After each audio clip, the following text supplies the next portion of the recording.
Ça te gêne pas que dans presque tous les films que tu vois aujourd'hui, les costumes et les peaux des personnages sont toujours vraiment trop propres? Aujourd'hui, quand je regarde un film fantastique ou un film d'époque, Moyen-Âge, Renaissance, pirate, tout ça, je vois la vraie réalité telle qu'ils l'ont vraiment vécu. Donc des personnages qui se brossaient pas les dents, qui se lavaient pas leurs affaires une fois par semaine, qui avaient pas 14 000 produits dans leur salle de bain, qui avait même pas de salle de bain d'ailleurs. Et ça me fait un peu l'effet de la vallée dérangeante, tout ça, parce que tout est vraiment trop propre par rapport à la réalité qu'il y a autour des personnages. Je me dis quand je vois des peaux hyper lisses ou des costumes beaucoup trop propres, que c'est des actrices et des acteurs qui viennent tout juste de sortir de leur loge avec des costumes qui viennent d'être lavés à la machine. Et je pense qu'il doit y avoir même des obligations contractuelles pour les actrices et les acteurs qui les obligent à garder une peau et un visage propre pour leur image de marque, par exemple. Pour moi, dans les bons exemples qui sont fidèles à la réalité, Pirates des Caraïbes, on voit que les personnages, ils ont des dents qui sont dégueulasses, qui ont des vêtements qui sont cassés, déchirés. Même le costume d'Elisabeth est un enjeu du film parce qu'il est tellement serré qu'elle va s'évanouir. Et il y a d'autres bons exemples comme ça, comme Le Seigneur des Anneaux, et je vais y revenir, ou Le Comte de Monte Cristo, des films comme ça. Et dans les mauvais exemples, il y a La Venue de l'avenir de Cédric Clapiche.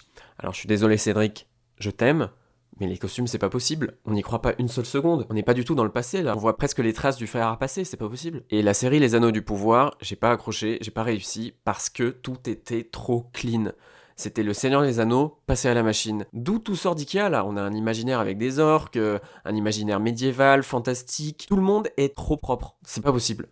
J'y crois pas. Alors il y a d'autres exemples qui ont été beaucoup mentionnés comme Little Women, Bridgerton, etc. Et d'ailleurs ça me fait penser aussi au phénomène de la iPhone face dont beaucoup de médias ont parlé l'année dernière, qui est un phénomène où les visages des acteurs correspondent pas à la réalité qu'ils sont en train de vivre dans le film. Et si le sujet t'intéresse, tu peux liker, commenter et je ferai une vidéo spéciale là-dessus. Mais pour avoir moi-même tourné dans ce genre de film d'époque, je sais que c'est un vrai travail de salir ta peau, salir tes costumes, mettre des trucs noirs dans tes dents ou dans les ongles.